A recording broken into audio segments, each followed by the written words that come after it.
Oi, pessoal! Tô de volta com Lá em Casa e nesta semana estou aqui com Laranja Lima, meu pé de Laranja Lima. Tinha que fazer essa piada, Sim, desculpa, gente. fica à vontade. E a gente vai conversar sobre pode sim. Pode sim. Tem disponível. Acho que alguém bateu na porta. E nem é aqui. Editor, pode pôr isso aí. Esse é o nome do vídeo. Vai lavar esse... Vai lavar isso sério. Foi C e um asterisco, pelo jeito. Lá em Casa. Eu não gostava Se ela tá fora do padrão, Esse negócio de ela é racismo na a exigência sociedade. de que mulheres Não sejam... é mais um mimimi como todo mundo acredita.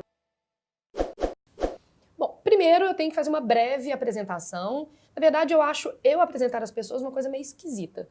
Laranja é jornalista, comunicador e é uma personalidade, né? A gente está aqui conversando nos bastidores, já estou um pouco apaixonada por ele. Laranja, por favor, se apresente. Antes de qualquer coisa, é recíproco. Ah, gente. A paixão é recíproca. Eu sou jornalista, trabalho com publicidade, com produção de conteúdo. Numa vida paralela à minha vida profissional, eu sou um criador. Tá. Eu crio coisas. Como dizia antigamente, minha mãe, eu invento moda. Sim. Então, eu sempre estou fazendo alguma coisa. Então, eu já tive blogs, já tive sites, já tive portais, já fui colunista de não sei o quê, já tive podcasts, já tive vídeo, já tive canal no YouTube. Gente. E agora voltei para o mundo dos podcasts recentemente com um projeto novo. Sou ilustrador, sou desenhista, faço quadrinho. Então, um moço quase renascentista, né? Sim. Múltiplo, somos uma pessoa... O próprio Da Vinci. Exato. Você tem um podcast que se chama Sim de Bicha. Sim. O que é o Sim de Bicha? O Sim de Bicha é um podcast, a gente brinca que é o podcast da maricona brasileira. É feito por mim e por uma amiga minha, Paloma Santos, que também é jornalista comunicadora e inventora de moda. E a gente, depois de fazer uma série de coisas juntos, percebemos que era legal trabalhar junto. Uhum. E inventamos o Sim de Bicha, o Sindicato das Bichas, que é um podcast que fala sobre a nossa vida em geral, né? Assim, mas com um recorte, eu acho que um recorte do 30+. Uhum. Né? A gente já chegou numa fase da vida em que as discussões, todas as discussões passam por outras questões, para além da juventude, da empolgação com o mundo. Então a gente é divertido, reflexivo. Sim. E é ótimo, escutem. Sim de Bicha, então, eu queria perguntar o seguinte. Pelo nome Sim de Bicha, eu imagino que o recorte das discussões passe pela questão LGBTQ+. Sim, é o nosso ponto de partida. Nem passa por ela. É o ponto de partida. É o ponto de partida. Tá. E aí eu tenho uma pergunta. Ser queer é um ato revolucionário? Eu acho que sim, mais do que nunca, sim. Tem sido. Tem sido. Eu sempre fui muito a favor, sou muito a favor, defendo a possibilidade de você fazer e ser o que você quiser. Uhum. E acho que cada vez mais a gente precisa ter consciência e força e uma construção de rede de apoio para que a gente possa ser quem a gente de fato é, num mundo que diz que a gente não pode ser, né? Que a gente não pode... A gente não pode, provavelmente, é uma das frases que a gente mais ouve na vida da gente inteira. E a gente tem que aprender a responder que pode sim, eu posso sim fazer o que eu quiser. Já que a gente está falando do Pode Sim, você me falou que já fez um evento chamado Pode Sim. Sim. E eu fiz um vídeo aqui no Lá em Casa, dá uma olhada depois na lista de vídeos daqui do canal do YouTube, chamado Mulher Tem Que. E aí a gente elencou uma série de tem que em relação às mulheres que nos incomodavam. A minha e a Alana. Você tem algum estereótipo em relação à população queer, LGBTQ+, que te incomoda? O que gay pode sim? Eu acho que gay pode tudo. Eu acho que pode tudo, pode o que você quiser. Mas tem um estereótipo que te cansa mais? Eu acho que os estereótipos sociais me cansam mais, assim. A sociedade me forçar a ser um estereótipo. Quando a sociedade quer que eu seja Eu vou contar um caso. Por Que eu favor, acho que a pode melhor maneira de falar qualquer coisa é contar um caso. Amamos casos. Eu sou ilustrador. Uhum. E sempre desenhei. Uhum. E comecei a desenhar por causa dos desenhos animados que eu via na televisão, os desenhos japoneses. Então eu passo ali, a minha arte passa pelos desenhos japoneses, pelo mangá, pelo anime e tal. Num outro aspecto da minha vida, eu gosto muito de moda. Uhum. Acho que a moda é uma coisa muito legal do mundo. Mas a minha arte não tem nada a ver com moda. Sim. Porém, toda vez que alguém descobre que eu sou ilustrador, a primeira pergunta é: você já pensou em trabalhar com moda? Sim. Então, por que a associação óbvia do ilustrador gay à moda? Porque é só esse lugar da sociedade que eu posso ocupar. Gay enquanto tem que ilustrador. gostar de moda. Gay tem que gostar de moda. Sim. E gosto, mas pode ser que não gostasse. Sim. E há vários que não gostam. E há vários que não gostam. Então, eu acho que essas pressuposições do que você é, do que você tem que ser, a partir de uma informação básica que é: sou gay, Sim. faço desenhos, isso me incomoda muito. Essa automatização do pensamento, assim. Mais algum estereótipo que te cansa ou que você gostaria que os héteros soubessem que, não, pelo amor de Deus, me deixa em paz, hétero? Não, pelo amor de Deus, me deixa em paz, hétero, ponto. Geral, então. Héteros menos. Héteros menos. Eu acho que não somos pessoas estereotipadas, sabe? Não...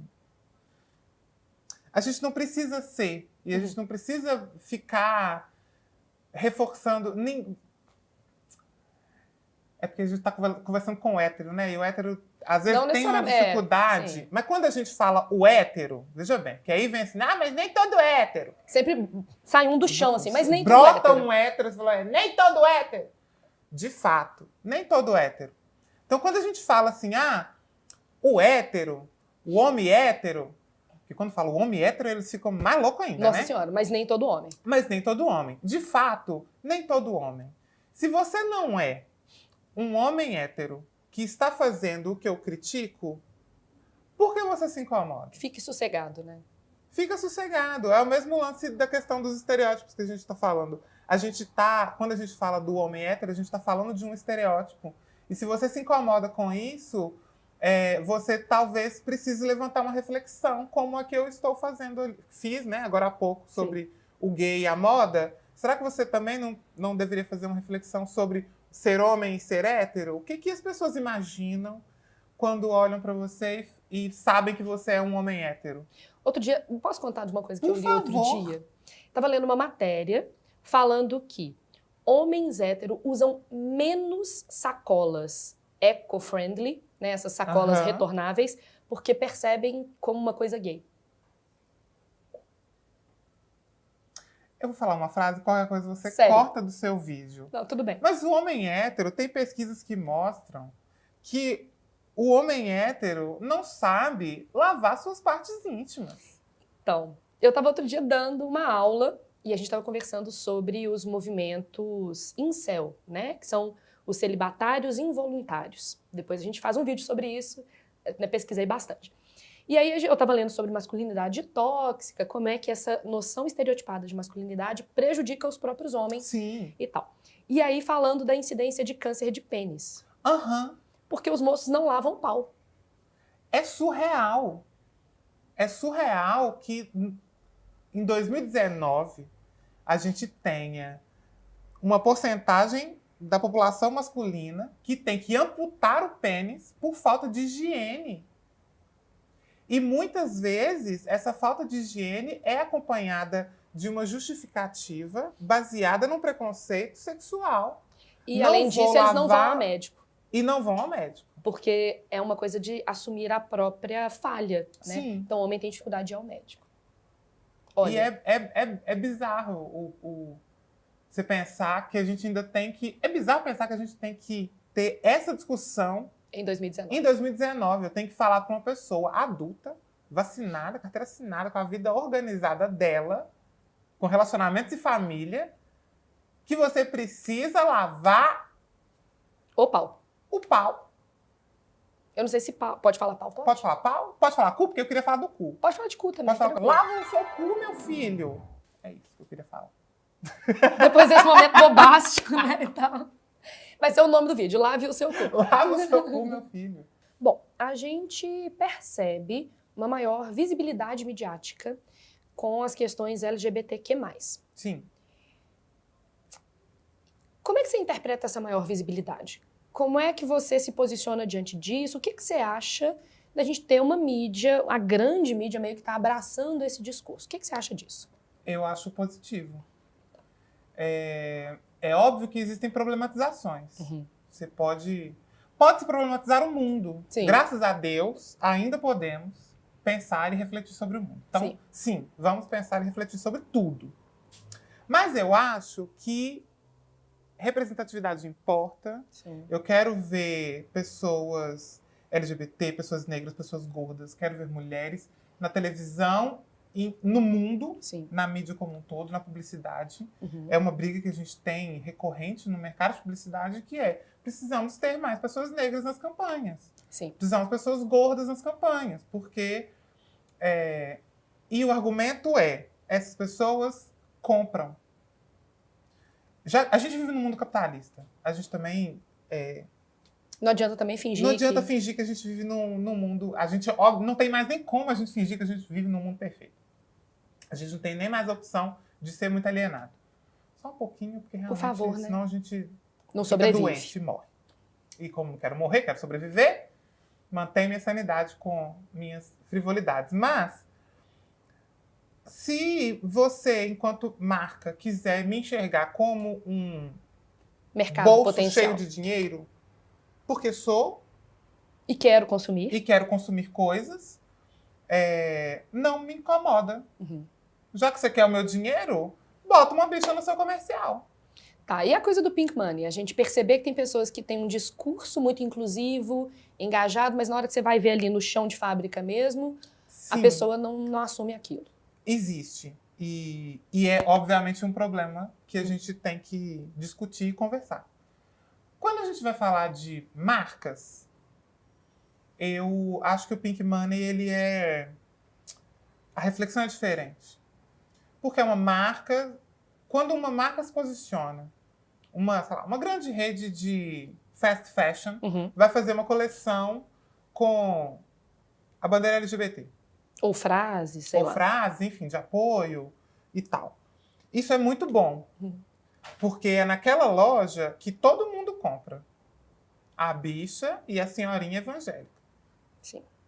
E vai comprar lá. Então é bom. Eu acho massa que tenha... Dá uma visibilidade legal. Mas essa marca, essa empresa, essa grande indústria é muito cruel com seus funcionários LGBT.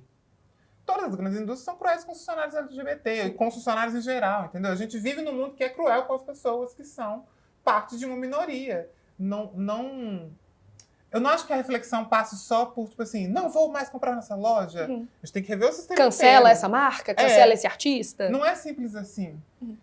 Porque eu acho que tem um lado que é muito importante, que a gente muitas vezes não reflete sobre visibilidade, sobre discurso, porque é obviamente mais fácil a gente apontar o defeito. Mas às vezes a gente esquece que tem a enorme maioria das pessoas não vivem nos grandes centros, não tem acesso à informação, Sim. não conseguem fazer as reflexões que a gente consegue. Esse papo todo nosso, ainda não entraram nessa discussão. Elitista por natureza. É uma bolha, né? A gente vive numa bolha, a gente tem que ter consciência disso. Então eu fico pensando na criancinha viada lá do interior de Minas. Sim. Numa microcidade de 5 mil habitantes, que para essa criança faz muita diferença.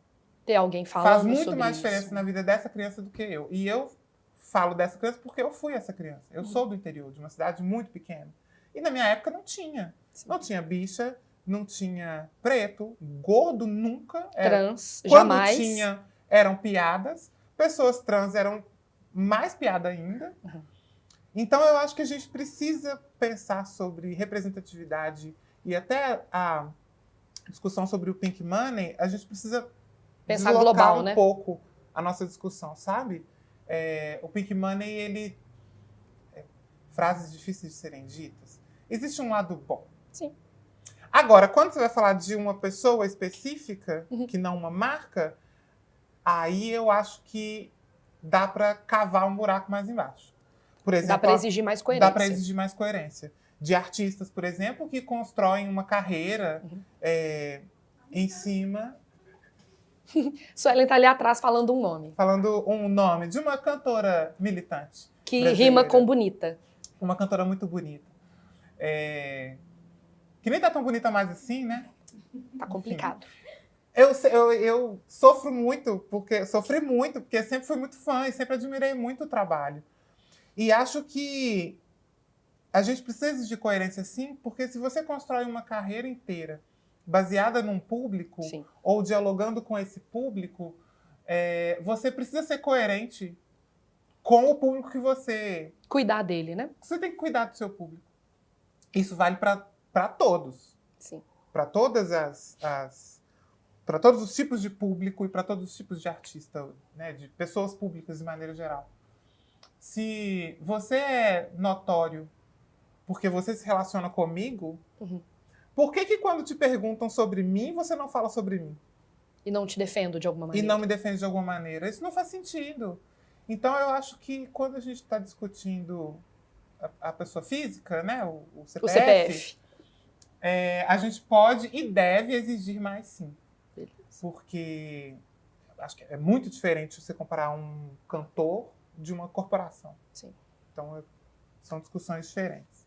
Beleza. Então, voltando lá, porque a gente tem um ganchinho aí interessante.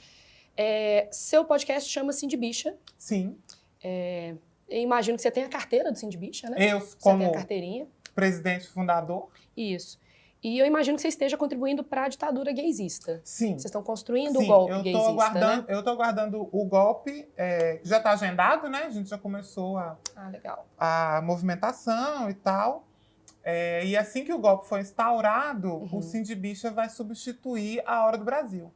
Legal. Interessante. Então, todos os dias às 19 horas, em Brasília. Entendi. Às 19 horas começa o Cindy Bicha. E aí uma pergunta.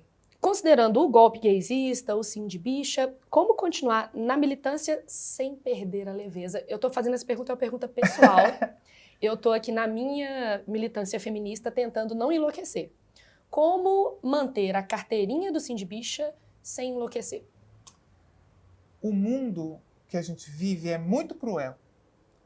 Está muito triste viver. Quanto mais você se informa, quanto mais você lê, quanto mais você conhece o mundo, mais triste a gente fica. E graças a Deus, a gente ainda tem música, a gente ainda tem cinema, a gente ainda tem entretenimento, a gente tem os nossos livros, a gente tem os meus quadrinhos. A arte em geral. A gente tem a arte em geral e a gente tem amigos e pessoas que pensam como a gente. Eu acho que essas duas coisas fazem com que a gente mantenha a sanidade. A gente não pode... Outro dia, um menino veio me xingar no Twitter e falou, não, porque você não fala de política, você só fica falando de música. O que eu quero saber se a Katy Perry lançou uma música nova? Eu falei, você quer saber porque é o que você precisa nesse momento? Sim. É ouvir a música nova da Katy Perry, porque é ela que vai te tirar desse contexto horroroso que a gente está. A gente precisa continuar consumindo, a gente precisa continuar se entretendo, porque senão a gente fica louco, porque você vai ficar só lendo e problematizando, e a problematização é um buraco que não tem fim. Você pode problematizar tudo e se perder ali, né? Então você vai começar a questionar qualquer coisa. E aí chega num nível que a gente enlouquece. Sim. Porque perceber que o mundo é um lugar complicado dói muito. Perceber que o mundo tem complicações infinitas dói mais ainda. Mas, por outro lado, a gente tem escapes que são igualmente infinitos. E que são bons. Para cada notícia ruim que você lê, você pode ter certeza que tem uma música maravilhosa para você ouvir. Que tem um livro incrível para você ouvir. Tem um filme para você assistir. Tem um amigo para você compartilhar aquela notícia. Seu amigo te mandou uma notícia péssima. você responda: que chato esse país. A gente já falou cu nesse vídeo. É verdade. Que merda. merda esse país. Mas toma aqui a música nova que saiu hoje, que você precisa ouvir, Que é que vai te fazer seu dia bom. Eu acho que as coisas leves da vida continuam. Elas também existem. Tá. A gente só, infelizmente, para de olhar para elas em algum momento. Tá, então você tá falando aí de escapes, maneiras de se manter leve diante da militância e tal. Quero me afiliar ao Sim de Bicha e me divertir ao mesmo tempo. Sim. Algum ou filme, ou série, ou música, ou livro, obra de arte, peça de teatro, algo para me introduzir no Sim de Bicha? Eu vou te indicar a minha série favorita de todos os tempos, que é RuPaul's Drag Race. Você conhece? Você já assistiu? Claramente. Obrigada. Qual Então que é a você melhor está- de todos os tempos? Sharon Needle. Claramente não, Bianca Del Rio. Não, tá. Eu vou continuar daqui sozinho. Peraí. Ó, eu acho que tem alguns fatores. Primeiro, se você gosta de reality shows de competição, de maneira geral, pra mim, RuPaul's Drag Race é o melhor reality show de competições. Porque não é uma competição... Você tem programas de competição de comida, você tem programas de competição de comidas doces, de comidas salgadas, você tem competição de cantos, tem competição de danças, tem competições de atuação, moda. de moda, de costura, de modelo. Em RuPaul's Drag Race, você tem todas essas categorias em um Juntas. único programa. Então, para mim é um programa sobre a arte, sabe? Tipo assim, porque as ganhadoras são artistas, porque elas sabem fazer pessoas múltiplas. 1 milhão de coisas. E isso, já, para mim, já é muito interessante. Eu acho que a arte drag é incrível. A arte de transformar o seu rosto, o seu corpo. Né? Não é só o rosto, né? Não é só a maquiagem. Tem uma É o construção gestual, é a corporal, voz. é tudo. Eu acho muito incrível. E eu acho que é um programa que apresenta facetas e possibilidades da existência, não só da existência LGBT, da existência como Humana. um todo. Você não é só o que você é, Você projeta Você uma projeta, imagem milimetricamente planejada. sabe? Tem uma frase da RuPaul que eu amo, que ela fala: você nasce pelado e o resto é drag. E de fato é isso, né? A gente se monta todos os dias. Você, antes de vir pra cá, vestiu essa roupa por algum motivo. Você Eu queria pensou passar uma sobre mensagem, isso. né?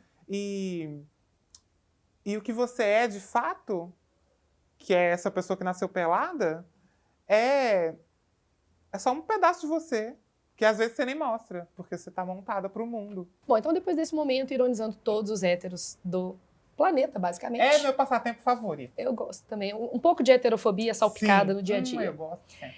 O meu marido é um homem hétero, acontece, e ele tem uma frase sobre RuPaul's que é maravilhosa pra mim, que é assim: RuPaul's é BBB com talento. Sim. Porque eles cantam, dançam, atuam, maquiam, tudo. E convivem, porque ainda Costuram. tem a convivência deles ali Tem juntos. as tretas, né, que a gente gosta também um pouco. Eu amo. É tipo um de férias com o ex que deu certo. E eventualmente tem, né? Tem ex às vezes e tal. Beleza, então Eu gosto RuPaul's. muito. Eu indico o RuPaul. Vou indicar também um documentário chamado Paris is Burning, Amo. que é um clássico do cinema LGBT, que é um documentário que fala sobre os duelos de Vogue e a cena noturna dos Estados Unidos, Nova York, nos anos 70 e 80. Lindo, maravilhoso. E é lindo, é incrível, porque conta a história de pessoas cuja sociedade falou: você não pode, Você não deveria estar você aqui. não deveria estar aqui, você não deveria existir. E as pessoas se juntaram para existir e resistir no submundo da noite, e porque era o único lugar que se Cabia. cabia. E é um documentário muito lindo e muito fresco ainda, apesar de ser, né, da década de 80, ele ainda é muito fresco porque o sentimento de não pertencimento Permanece. permanece. E parece que é triste, né? Mas não é triste, Não, não. é um lindo, é monte maravilhoso, de é bicha glorioso. dando um close maravilhoso, assim, é lindo. É incrível, assistam. Paris Eu is acho Burning que e Paris is RuPaul. Burning é para ter a carteirinha do Sim de Bicha. Sim, é obrigatório. Eu, né, apesar de hétero, eu tenho a carteirinha porque eu vi Paris is Burning. E pros preguiçosos de plantão, tem na Netflix. Tem na Netflix. Tanto o RuPaul quanto O Paris is Burning. Eu queria agradecer Eu que ao Laranja agradeço, por eu ter amei. vindo. Tem uma frase que eu uso sempre com as pessoas e que eu acho que se aplica muito, muito a você. Eu fiquei pensando nisso o tempo todo. Toda vez que eu despeço de alguém, né, a maioria das vezes que eu despeço de alguém, eu desejo para as pessoas força e leveza. Ah, Que eu que acho que é o que eu bonito. vejo em você. Obrigada.